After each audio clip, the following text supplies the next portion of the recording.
Now return to Secrets and Mysteries. Hitler came to power during the late 1920s and early 30s. He was assisted by a rogues gallery of men, many of whom were fanatic believers in the mystic arts. Adolf Hitler was familiar with this occult world as well. This man, Rudolf Hess, was Hitler's right hand during his rise to power. He was also a dedicated occultist and follower of a man named Dietrich Eckart. Hitler had met Eckart in 1919, and under his tutelage, his speaking abilities increased dramatically. And many who witnessed the transformation swore that Hitler had the gift of hypnotizing the masses.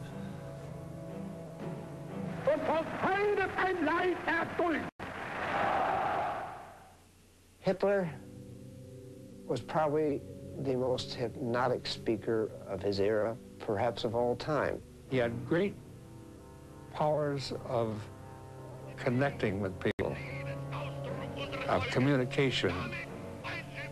And there's no doubt at all that his rise was due more to his oratory than any other single thing. We correspondents would sit at a Hitler speech and we would say to ourselves or whisper to each other, "What a lot of nonsense this is. It's a bunch of rubbish." And then you look around the hall and the German people would be sitting there with their mouths open and their eyes blazing. Hitler soon cast his spell over Germany. Using his instinctive flair for pageant, he and his henchmen brought back the Dark Ages, figuratively and literally. Curiously, this Dark Age of the German spirit had been anticipated, perhaps prophesied, a few decades earlier. In 1896, an English author, M.P. Schiele, wrote a novel about a band of murderers who roamed throughout Europe, exterminating, then cremating anyone who got in their way. Schiele called his book The SS. Though Hitler never read it, this terrible prophecy came to pass as the Schutzstaffel, or SS, helped Hitler tighten his iron grip on so much of Europe. Heinrich Himmler, the leader of the SS, was obsessed with the occult. He conducted strange research programs into Germany's mystical past and sent his SS on bizarre missions to acquire mystic talismans, including, legend has it, the lost Ark of the Covenant. I'm quite certain that Heinrich Himmler, the chief of the SS, must have taken a close interest in the occult. The evidence for this would be the whole of the makeup of the SS, its mystic cult, the ancient runic symbols, the candlelit ceremonies that rather reminiscent of the Druid ceremonies at Stonehenge, this kind of thing.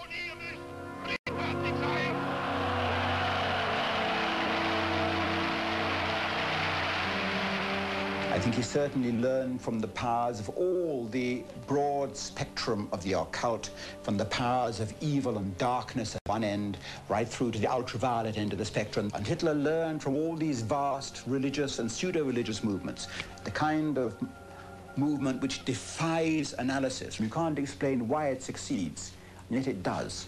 Frau Troost, the widow of the great architect Troost, later became Hitler's architect. She told us that one day Hitler said, "You know, I have escaped death a number of times," but he said, "You know, it was not luck. A little voice warned me, and I would just take that action."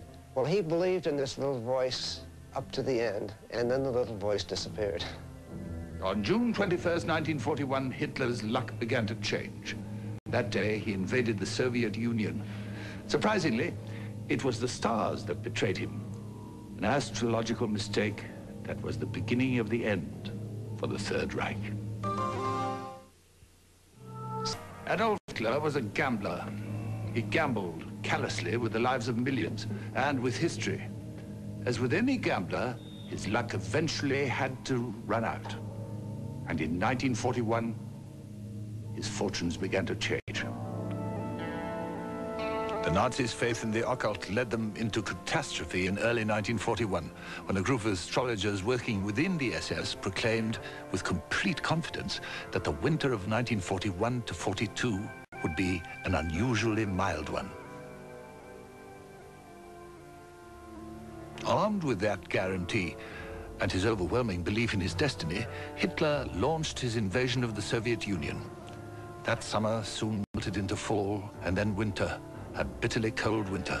What happened was, fortunately for Russia and the opponents of Hitler, it was the most severe winter in Russia in, I don't know, 40, 50 years. The time that he was about to storm Moscow, he found that he had run out of summer. The rains turned into sleet, the sleet turned into snow and ice, minus 20, 30, 40 degrees. The tanks froze solid, the gunpowder didn't explode anymore, it just fizzed, it just squibbed. And Adolf Hitler, in fact, had overreached himself.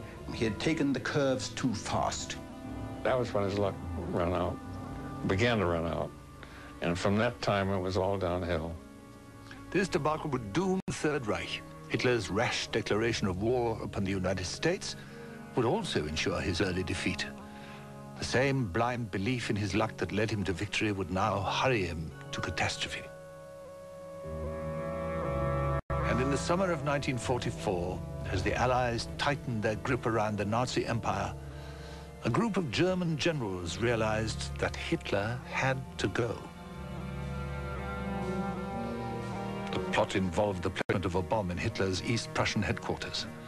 It seemed that, at last, his luck had run out. I interviewed 7 people who were sitting around the table when Hitler was being briefed. And the man who was talking to Hitler at the time told me he saw this colonel put in a briefcase next to Hitler, except it was on the opposite side of a post. Unfortunately, he put it on the wrong side or Hitler would have been killed. Somehow, something, his destiny or whatever it was, prevented this. I don't know what it was. Like some demonic character from the Wagner operas he loved so much, it almost seemed that Hitler was ordained to lead his nation into oblivion. But as April of 1945 began, a fantastic prophecy was fulfilled, a prophecy that the Nazis thought would ensure their salvation. Joseph Goebbels' astrologers assured him that in mid-April of 1945, fortune would turn in the Nazis' favor. Precisely as predicted, that prophecy came to pass, with consequences that still affect our lives today. As the Allied armies closed the noose on Berlin in 1945, news was brought to Hitler's bunker. An ecstatic Goebbels told his Führer that his prophecy had come to pass. His archenemy, Franklin Roosevelt, was dead. The Nazis rejoiced. Surely now the Americans would lose their will to fight. As in so many things, they were terribly wrong. The new president, Harry Truman, was equally dedicated to the destruction of the Nazi Empire, and 2 weeks later, Adolf Hitler shot himself, his 1,000-year Reich in flames around him. He was a man who had the lives of millions of people as his responsibility, and also who was responsible for having taken the lives of millions of people. He actually believed the world would thank him for killing the Jews. He maintained this fallacy throughout his life, but his effect on the world was indelible and will remain so as long as we have people that read books.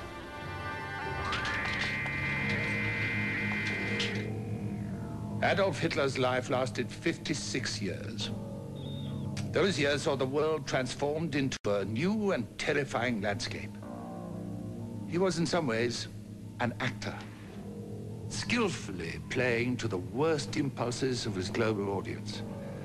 Fortunately, the curtain rang down upon him and his theater of insanity, but not before millions had paid with their lives. Adolf Hitler, a demon in human form. His terrible legacy must never be forgotten.